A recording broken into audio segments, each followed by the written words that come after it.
श्री राम भद्राय नमः। श्री सीतारामाय नमः। गोविंद जी महाराज का स्वागत है। और तुम हमारे थे प्रभु, हम तो ये कहते हैं कि तुम हमेशा से ही हमारे थे, और इस हमारे और तुम्हारे के चक्कर में ही तो जाके इनसे महाराज जगत गुरु महाराज से राम भद्राचार्य जी से ही खो हो गई। तो ये हमारे तुम्हारे का चक्कर बड़ा खराब है। लेकिन जो भी है, आज गोविंद जी महाराज आमंत्रित हैं इस कथा में, और वो भजन सुना रहे हैं। उसका आनंद लें, फिर कथा का आनंद लेंगे। हम तुम्हारे थे प्रभु जी, हम तुम्हारे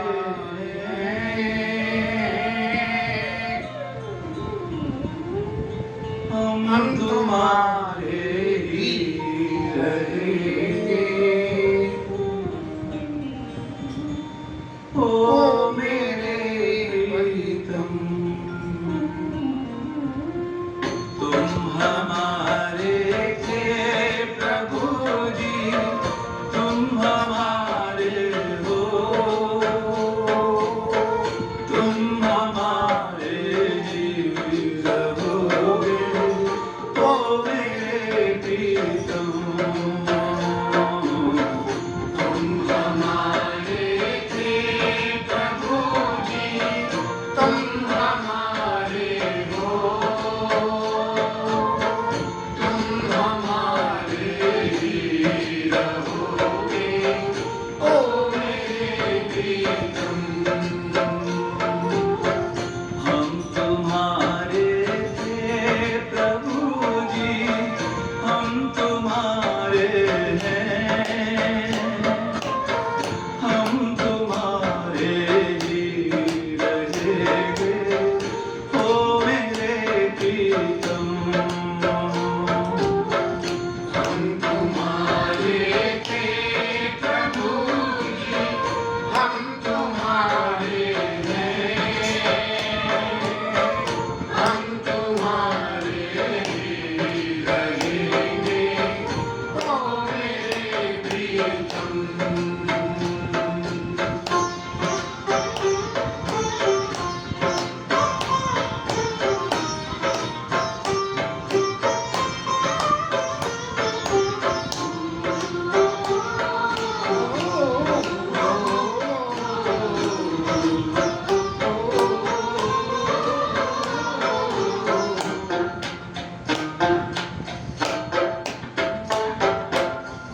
तुम्हें छोड़ सुन नंद दुलारे, कोई न मीत हमारो। तुम्हें छोड़ सुन नंद दुलारे, कोई न मीत हमारो। तुम्हें छोड़ सुन नंद दुलारे, कोई न मीत हमारो। तुम्हें छोड़ सुन नंद दुलारे, कोई न मीत हमारो। किसके द्वारे जाए पुकारो, और न कोई सहारो। किसके द्वारे जाए पुकारो, और न कोई सहारो। अब तो आगे बाँह पकड़ लो, ओ मेरे प्रीतम। अब तो आगे बाँह पकड़ लो, ओ मेरे प्रियतम। तुम हमारे थे प्रभु जी, तुम हमारे हो, तुम हमारे ही रहोगे। ओ मेरे प्रीतम,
प्रभु क्या आनंद हुए, हम तुम्हारे हैं प्रभु जी। महाराज अभी तो ये तो पद ही पद है, लेकिन व्यक्तिगत रूप से फिर वंदना करूं महाराज, इस पद को जीवन में उतारने का मौका देना।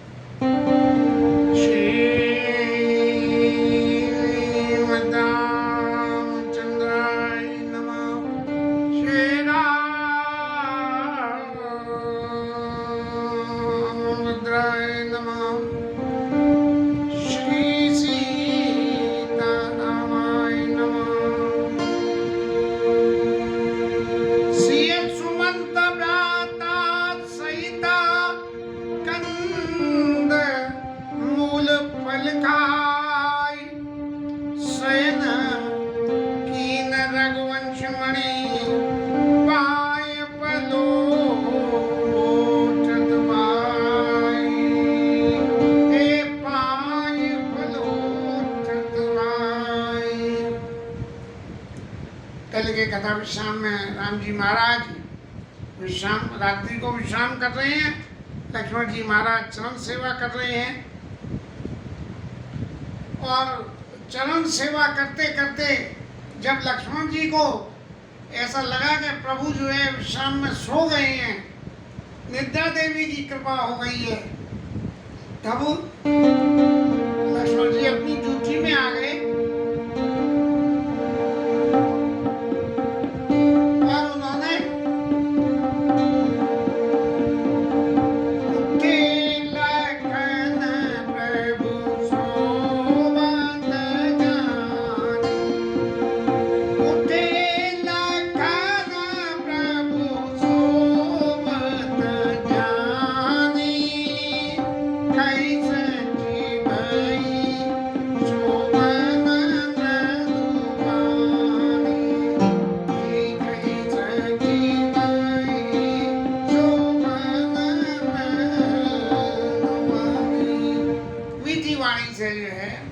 अपने सचिव महाराज को, सुमंत्र जी को सोने के लिए कहा कि महाराज आप तो अवस्था में हमसे बहुत बड़े हो, राम जी महाराज विश्राम कर रहे हैं, आप भी विश्राम कर दीजिए।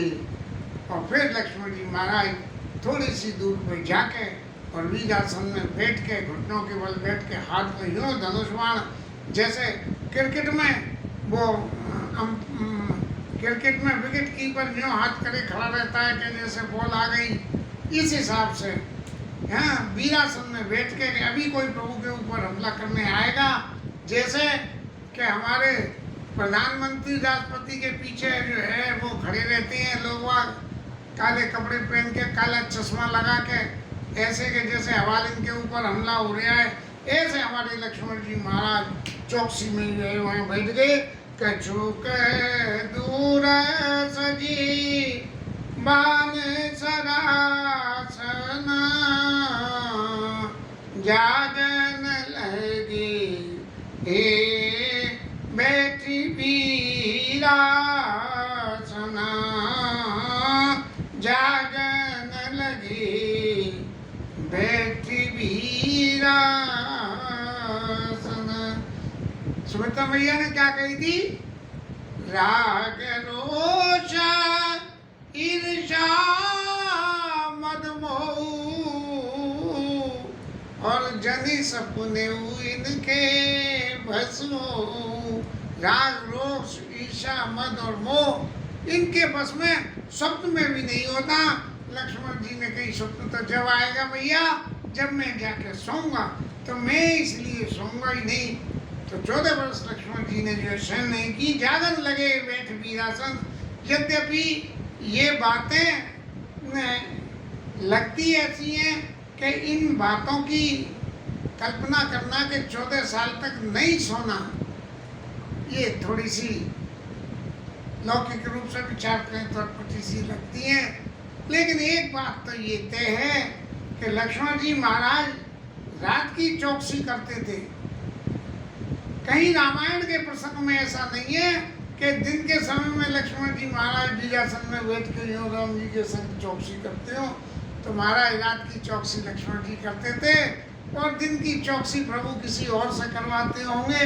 हनुमान जी मिल गए तब तो हनुमान जी थे ही, लेकिन दिन में लक्ष्मण जी निश्चित रूप से विश्राम पा लेते होंगे, ऐसा मेरा अपना अनुमान है।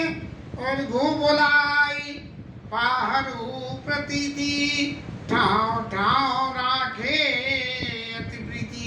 जैसे चारों तरफ घेरा बना लेते हैं, ऐसे जो है निषाद राज को बुला के उनके सैनिकों को और चारों तरफ पे ऐसे रख दिया कि कहीं से भी भगवान के ऊपर हमला न हो जाए।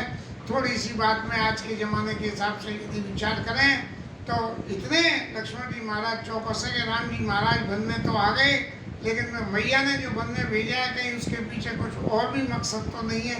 यद्यपि ये प्रभु की लीला ही है, लेकिन फिर भी लक्ष्मण जी महाराज उसको उतनी जिम्मेदारी से निभाते हैं। आप लखन पई बैठे जाई और कटिबाती सर चाप चढ़ाई।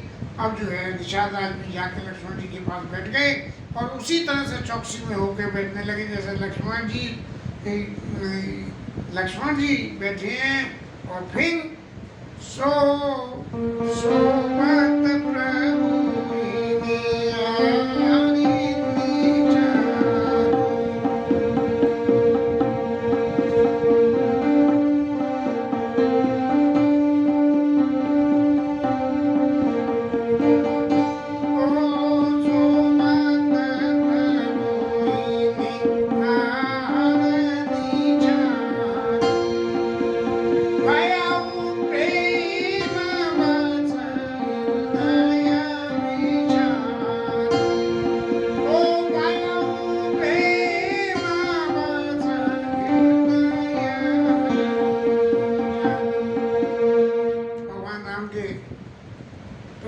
प्रेम में और इस तरह से राम जी को सोते हुए देख के निषाद राज जी प्रेम के वशीभूत होके और उनके नेत्रों से आंसू बहने लगे।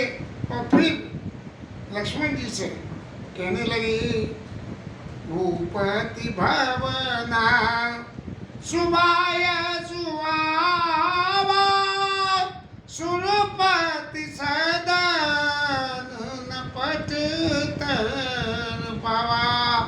हे निषाद राज, हे लक्ष्मण जी महाराज, राजा का राजमहल उसकी तो बराबरी देवराज इंद्र के महल भी नहीं कर सकते हैं। इस तरह से मणिमय रचित चारु चौबारे जनुरथिपति ने ये हाथ संवारे। और स्वामी जी अपनी शैली में ही वही सब बातें लिखते हैं कि एक्सट्रीम सजावट, एक्सट्रीम सुख सुविधा वहाँ सब मौजूद थी। और सुने सुचि सुविचित सुभोगमय सुमन सुगंध सुबास, पलंग मंजू मणिदीप जहाँ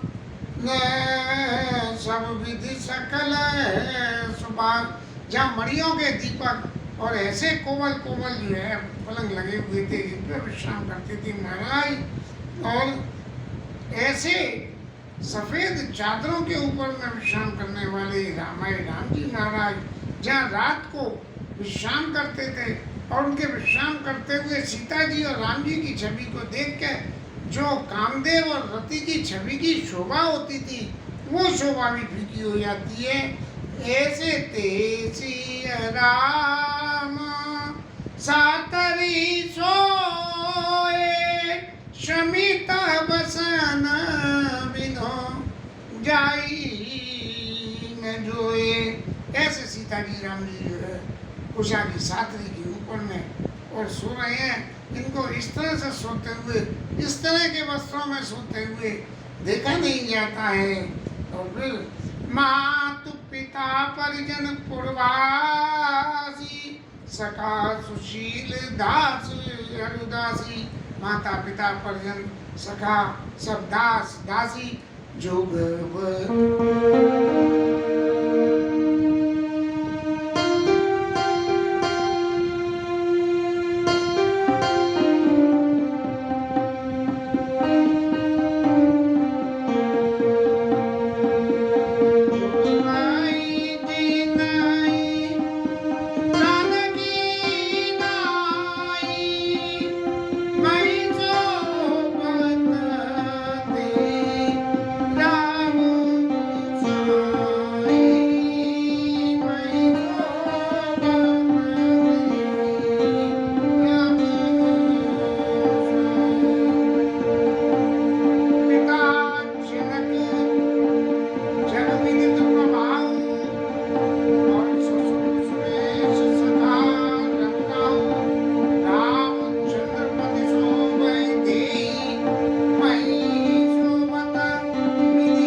मित्र सीता जी के लिए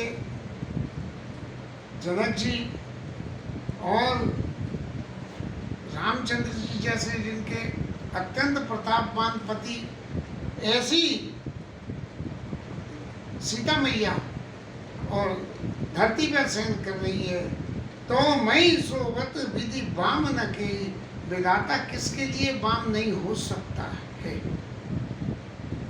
विधाता वाम होता नहीं है, विधाता वाम हो जाता है कर्म प्रारब्ध के ऊपर। सिय रघुबीर की कानन जोगु, कर्म प्रधान शक्ति कहलो। सीता जी और राम जी क्या वन में जाने के योग्य हैं, लेकिन कर्म प्रारब्ध सबसे बड़ा होता है। जैसा कर्म हो वैसे प्रारब्ध को झेलना पड़ता है, इसीलिए इनको वन में आना पड़ रहा है। और फिर प्रारब्ध तो उनका है ही है, लेकिन उस प्रारब्ध के संग में एक प्रारब्ध और जुड़ा हुआ है, और वो प्रारब्ध देखे गई क्या कहे कई नंदन मंदमती, ऐसी कह मैया जो मंदमती है, कठिन कुटिलपन कीन, अपने उस प्रारब्ध से जुड़े हुए होने के कारण ऐसा कठिन कुटिलपन किया।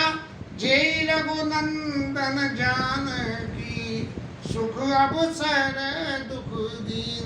ऐसे सीताराम जी को जब उनको राज्य सुख मिलने वाला था, तब उनको वन में बेच कर वन में सोने के लिए विवश कर दिया। इस परिस्थिति के साथ में आज की कथा विश्राम हरिनाम के लिए।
Hare